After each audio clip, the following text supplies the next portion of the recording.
Hormuz जलडमरू मध्य को पार करने पर विचार कर रहे जहाज मालिकों के लिए न सिर्फ पानी के ऊपर हमलों का खतरा ही मुख्य धारा बना हुआ है, बल्कि पानी के नीचे बिछाई गई बारूदी सुरंगें उनका काल साबित हो सकती हैं।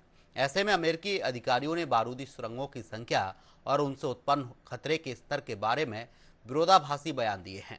एक और जहां अमेरिका अपने उन्नत टोही विमानों का इस्तेमाल कर लैंड माइन तलाशने में कर रहा है, तो वहीं ईरान अब हॉर्मुज में अपनी डॉल्फिन ब्रिगेड उतारने जा रहा है। इसके लिए अमेरिका पहले से कितना तैयार है, ईरान ने कैसे हासिल की डॉल्फिन की फौज, कितनी खतरनाक हो सकती है पानी के अंदर की ये जंग, इस पर देखिए हमारी खास रिपोर्ट। ईरान हॉर्मुज जलडमरू मध्य में अमेरिकी जंगी जहाजों पर हमला करने के लिए और पानी के अंदर माइंस बिछाने के लिए डॉल्फिन का इस्तेमाल करने पर विचार कर सकता है। ये रिपोर्ट उस वक्त आई है जब ईरानी अधिकारियों का मानना है कि अमेरिका के साथ फिर से युद्ध शुरू हो सकता है। अमेरिका ने हॉर्मुज स्ट्रेट को ब्लॉक कर रखा है और डोनाल्ड ट्रंप ने तेहरान के एक और शांति प्रस्ताव को खारिज कर दिया है। एक रिपोर्ट के मुताबिक इस कार्रवाई में दुश्मन के जहाजों पर हमला करने के लिए बारूदी सुरंगों से लैस डॉल्फिन को तैनात करना शामिल हो सकता है। ये रिपोर्ट काफ़ी हैरान करने वाली है, क्योंकि अभी तक ऐसा नहीं देखा गया है और हो सकता है कि अमेरिकी अखबार की तरफ से ये इन्फॉर्मेशन वॉरफेयर का हिस्सा हो। ये रिपोर्ट उस घटना की याद दिलाता है जब दूसरे विश्व युद्ध के समय अमेरिकी मीडिया ने अपनी रिपोर्ट से अमेरिकियों के मन में जापानियों के लिए नफरत भर दी थी और उसी का फायदा उठाकर हिरोशिमा और नागासाकी में परमाणु बम गिराए गए थे। हॉर्मुज स्ट्रेट को लेकर क्या है अमेरिकी राष्ट्रपति की राय, आइए जानते हैं। हॉर्मुज में माइंस बिछाने वाली किसी भी ईरानी नाव या साधन, चाहे वह जैविक हो या मशीन हो, उसको देखते ही मार गिराया जाएगा। तो क्या डॉल्फिन के जरिए माइंस बिछाने की तैयारी कर रहा ईरान? आइए इसे समझने की कोशिश करते हैं। ऐसा पहली बार नहीं होगा जब ईरान ने सैन्य रूप से प्रशिक्षित डॉल्फिन के इस्तेमाल पर विचार किया हो। ईरान ने वर्ष 2000 में सोवियत नौसेना से ऐसे जानवर हासिल किए थे।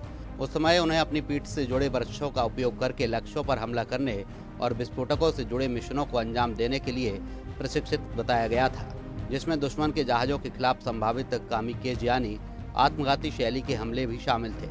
इन कार्यों को करने में ये समुद्री जीव इंसानों से काफ़ी आगे हैं।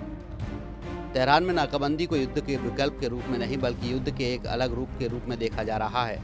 नतीजन ईरानी नीति निर्माता जल्द ही नए सिरे से संघर्ष को लंबे समय तक नाकाबंदी सहने की तुलना में कम खर्चीला मान सकते हैं। डॉल्फिन रणनीति के अलावा ईरान जलमार्ग में पनडुब्बियां भी तैनात कर सकता है। इस्लामिक रिवॉल्यूशनरी गार्ड कोर ने जलडमरू मध्य से गुजरने वाले प्रमुख फोन केबलों को काटने की धमकी दी है, जिससे वैश्विक इंटरनेट संचार बाधित हो सकता है और तनाव और बढ़ सकता है। तो क्या हॉर्मुज स्ट्रेट क्या लंबे समय तक रहेगा बंद? आइए इसे भी समझते हैं। असल में हॉर्मुज जलडमरू मध्य को पार करने पर विचार कर रहे जहाज मालिकों के लिए पानी के ऊपर हमलों का खतरा ही मुख्य बाधा बना हुआ है, न कि पानी के नीचे बिछाई गई बारूदी सुरंगें। अमेरिकी अधिकारियों ने बारूदी सुरंगों की संख्या और उनसे उत्पन्न खतरे के स्तर के बारे में विरोधाभासी बयान दिए हैं। डोनाल्ड ट्रंप ने अमेरिकी नौसेना को जलडमरू मध्य में बारूदी सुरंगें बिछाने वाली किसी भी ईरानी नाव को गोली मारकर नष्ट करने का आदेश दिया है।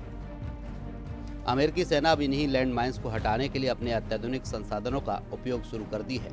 उसके इस ऑपरेशन का हिस्सा सी लायन और डॉल्फिन भी हो सकता है। समुद्र में जैविक उपकरणों जैसे डॉल्फिन का उपयोग करना तकनीकी रडार और सोनार को धोखा देने का एक प्रभावी तरीका है, क्योंकि ये जीव प्राकृतिक होते हैं और इन्हें शोर समझकर नज़रअंदाज किया जा सकता है। वैसे तो अमेरिका सेना ईरान की महत्वपूर्ण जलमार्ग में बारूदी सुरंगें बिछाने की क्षमता को लेकर चिंतित है, लेकिन अधिकारियों ने अब तक कहा कि बारूदी सुरंगें जहाजों के लिए एक बड़ा खतरा नहीं, बल्कि एक मामूली परेशानी है। फिर भी विश्लेषकों का कहना है कि जलडमरू मध्य से होकर गुजरने वाले केंद्रीय मार्ग का उपयोग फिर से शुरू करने के लिए जहाजों को बारूदी सुरंगों को हटाना आवश्यक है, ताकि वे धीमे और अधिक भीड़भाड़ वाले ईरानी मार्गों का उपयोग न करें। अमेरिकी नौसेना के पास बारूदी सुरंगों का पता लगाने और उन्हें हटाने के लिए कई विकल्प मौजूद हैं, जिनमें हेलीकॉप्टर, तटीय युद्धपोत, समुद्री ड्रोन और यहाँ तक कि अपने समुद्री कार्यक्रम के तहत प्रशिक्षित डॉल्फिन भी शामिल है। ये बारूदी सुरंगों का पता लगाने के लिए समुद्री ड्रोन भी तैनात करती है।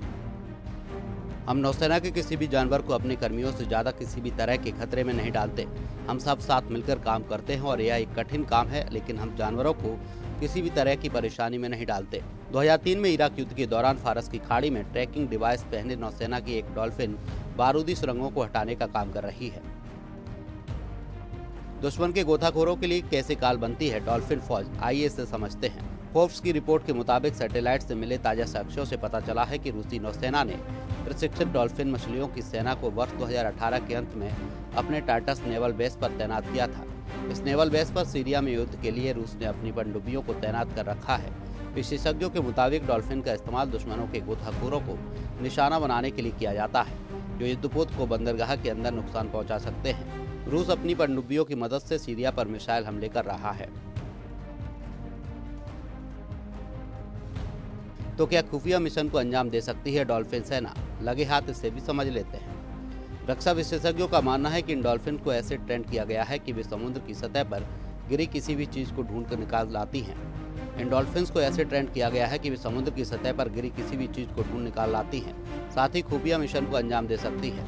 सीरिया में तैनात डॉल्फिन को क्रीमिया के पास काला सागर में स्थित सेवास्तोपोल अड्डे से भेजा गया है। यह भी संभावना है कि ये सील भी हो सकते हैं, लेकिन ज्यादा संभावना डॉल्फिन की है। रूस ने इन किलर डॉल्फिन मछलियों को सीरिया में क्यों तैनात किया है, इसका अभी तक पता नहीं चल पाया है। नौसेना के लिए काम करने वाली डॉल्फिन और सी लायन का शारीरिक मापदंड क्या होता है, आइए इसे ग्राफिक्स के माध्यम से समझते हैं। अमेरिकी नौसेना में भर्ती जानवरों की खासियतें।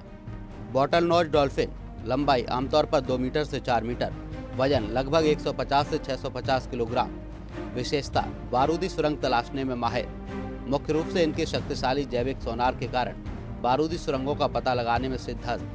कैलिफोर्निया सी लायन, लंबाई नर 2 से 2.5 मीटर, वजन नर 270 से 360 किलोग्राम, लंबाई मादा 1.5 से 2 मीटर, वजन 90 से 180 किलोग्राम। विशेषता, सी लायन की कम रोशनी में देखने की क्षमता, दिशात्मक श्रवण शक्ति काफी बेहतर, खोए हुए उपकरणों को खोजने में कुशल। चयन के मुख्य आधार, स्वास्थ्य, नियमित शारीरिक परीक्षण और बेहतरीन मेडिकल देखभाल। बुद्धिमत्ता और व्यवहार, जटिल कार्यों को सीखने का हुनर, खुले समुद्र में प्रशिक्षकों के पास वापस आने की क्षमता। अनुकूलनशीलता, परिवहन विमानों जहाजों के दौरान शांत रहना, विभिन्न तापमानों में काम करने की क्षमता।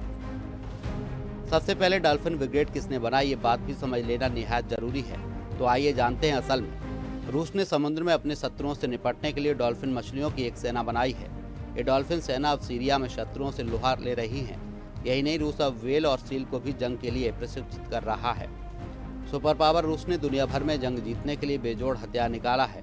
अपने परमाणु हथियारों से पूरी पृथ्वी को कई बार तबाह करने की क्षमता रखने वाला रूस अब दुनिया के सबसे बुद्धिमान मछलियों में शुमार डॉल्फिन के सहारे युद्ध जीतने में लग गया है। सैटेलाइट से मिली ताजा तस्वीरों का खुलासा हुआ है कि रूस ने गृह युद्ध से जूझ रहे सीरिया में अपनी पनडुब्बियों के साथ प्रशिक्षित डॉल्फिन मछलियों को भी तैनात किया है। कार्यक्रम के पूर्व प्रमुख डॉक्टर सैम रिजवे को बड़े पैमाने पर समुद्री स्तनधारी चिकित्सा के संस्थापक पिता के रूप में माना जाता है। साथ ही समुद्री स्तनधारी अनुसंधान समुदाय के मन में डॉल्फिन और समुद्री शेरों को कैद में रखने को लेकर मिली जुली भावना है और कुछ लोगों को तो इन समुद्री स्तनधारियों को सेना के मिशन में इस्तेमाल करने को लेकर और भी मजबूत भावना है। रूस की यह सेना सीधे राष्ट्रपति को रिपोर्ट करती थी। इसका पता तब चला जब रूसी राष्ट्रपति व्लादिमीर पुतिन एक स्विमिंग पूल में इन डॉल्फिन के साथ देखे गए थे। उससे कई साल पहले रूसी सेना ने डॉल्फिन की आपूर्ति के लिए एक टेंडर जारी किया था, जो इत्तेफाक से लीक हो गया। फिर भी लोगों ने इसको गंभीरता से नहीं लिया। इसको गंभीरता से तब लिया गया जब व्लादिमीर पुतिन के साथ एक डॉल्फिन देखी गई थी। आखिर और क्या क्या पाल रहा है रूस, आइए इसे भी समझने की कोशिश करते हैं। तो क्या व्हेल मछलियों और सील को प्रशिक्षित कर रहा है रूस, आइए इसे भी समझते हैं। रूसी नौसेना का एक और मरीन मैमलर प्रोग्राम आर्कटिक क्षेत्र में चल रहा है। यहाँ पर बेलुगा व्हेल मछलियों और सील को प्रशिक्षित किया जा रहा है। बताया जा रहा है कि व्लादिमीर व्हेल मछली उस समय निकलकर भागी थी जब कुछ व्हेल मछलियों को ओलेनया गुबा सबमरीन बेस ले जाया जा रहा था। ओलेनया बेस पर ही रूस की जासूसी पनडुब्बियां स्थित हैं। बेलुगा व्हेल मछलियां डॉल्फिन की तुलना में बड़ी और धीमी रफ्तार से चलती हैं, लेकिन ये मछलियां आर्कटिक के बर्फीले पानी में ज़्यादा कारगर हैं। घातक सील किसी भी गोताखोर के हमले का करारा जवाब देने में सक्षम है। ओलेनया बेस के पास ही रूस ने एक ब्रीडिंग सेंटर बना रखा है, जिसमें इन मछलियों को पैदा किया जाता है। युद्धपोत ऐसी स्थिति में हमेशा उपयोगी नहीं होते, खासकर जब दुश्मन ड्रोन या डॉल्फिन जैसे छोटे और घातक साधनों का उपयोग जलडमरू मध्य जैसे संकीर्ण रास्तों में कर रहा हो। रूस की नौसेना ने अमेरिका के जवाब में 1990 के दशक में मरीन मैमलर प्रोजेक्ट शुरू किया था। रूस के इस प्रोजेक्ट ने उस समय दुनिया का ध्यान अपनी ओर खींचा जब बेलुगा नाम व्हेल मछली अप्रैल 2019 में नॉर्वे पहुंची। इस व्हेल मछली को व्लादिमीर नाम दिया गया था। ये व्हेल मछली रूस की नौसेना के ट्रेनिंग प्रोग्राम से बचकर निकली थी। अब रूस ने युद्धग्रस्त सीरिया के पास अपनी डॉल्फिन सेना को तैनात किया है। रूस को डर सता रहा है कि दुश्मन के समुद्र के रास्ते पनडुब्बियों पर हमला कर सकता है। मछलियों की फौज बनाने पर रूस, अमेरिका, ईरान में कितनी होड़ मची हुई है, आइए इसे भी समझते हैं। सीरिया में तैनाती के बाद रूस बहुत तेजी से अपने मरीन मैमल प्रोजेक्ट को आगे बढ़ा रहा है। आपको बता दें कि रूस के अलावा अमेरिका और ईरान भी बहुत तेजी से मरीन मैमल प्रोग्राम को आगे बढ़ा रहे हैं। अमेरिकी नौसेना का मरीन मैमल प्रोग्राम वर्ष 1959 में ही शुरू हो गया था। इसका मुख्यालय कैलिफोर्निया के पॉइंट लोमा इलाके में है। यहाँ पर डॉल्फिन और सी लायन को ट्रेनिंग दी जाती है। अमेरिकी नौसेना की डॉल्फिन सेना समुद्र के अंदर बिछाई गई बारूदी सुरंगों का पता लगा लेती है और उसकी अपने प्रशिक्षक को सूचना देती है।